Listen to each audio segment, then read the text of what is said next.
जय हिंद, जय श्री राम दोस्तों। आज हम चर्चा करेंगे बॉर्डर मूवी के इस गाने की। सबसे पहले तो डायरेक्टर जेपी दत्ता जी की तारीफ की जानी चाहिए कि उन्होंने एक फौजी के जीवन में आने वाले इस द्वंद्व को, इस पशुपेश को, इस संघर्ष को समझा और अपनी इस कल्पना को उन्होंने बड़े पर्दे पे इतनी खूबसूरती के साथ उतारा। वो निश्चय ही बहुत ही प्रशंसा के पात्र हैं। इस गाने में जो फौजी का द्वंद्व है वह यह है कि एक तरफ तो उसका निजी जीवन है जिसमें उसकी नई दुल्हन, परिवार, सुख और सपने हैं, और दूसरी तरफ उसकी देश सेवा है, उसका कर्तव्य है और फौज का बुलावा है। यह द्वंद्व फौजी की जिंदगी का सबसे बड़ा यथार्थ है कि वह घर और देश के बीच में चुनाव करे किसी एक चीज का।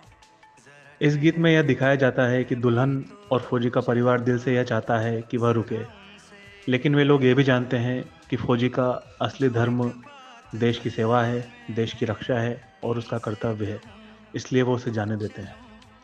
और इस गीत में दिखाया है कि फौजी के अंदर भी एक प्रेमी, एक युवक बसता है जो कि अपनी प्रेमिका या अपनी पत्नी के साथ थोड़ा समय बिताना चाहता है, लेकिन जब जरूरत पड़ती है तो उसके अंदर का फौजी उसे खींचता है और बोलता है कि कर्तव्य पहले है और परिवार बाद में। तो यह गीत सैनिक जीवन की उस बलिदानी सच्चाई को सामने लाता है जहां निजी रिश्ते अधूरे रह जाते हैं लेकिन राष्ट्र धर्म सर्वोपरि रहता है। इसमें त्याग, प्रेम, बलिदान और कर्तव्य का अद्भुत मिश्रण है।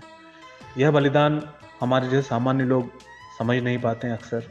यह वही समझ सकता है जिसने बेल्ट फोर्सेस के लोगों के साथ समय बिताया है या वह खुद उस फोर्स का हिस्सा है। इस प्रकार के बलिदान हमारे फौजी भाई जब तक भी सर्विस करते हैं रोज़ाना देते हैं, और ये कभी भी हमारी नज़रों में नहीं आ पाते। तो हमें फौजी भाइयों का हमेशा शुक्रगुजार रहना चाहिए। तो वीडियो के अंत में दोस्तों निवेदन है कि अगली बार जब भी कभी आपको कोई फौजी दिखाई दे, चाहे रेलवे स्टेशन पे, बस स्टैंड पे, एयरपोर्ट पे या किसी अन्य पब्लिक प्लेस पे, तो उन्हें सम्मान दें, उन्हें ज़रूरत हो तो उनकी सहायता करें।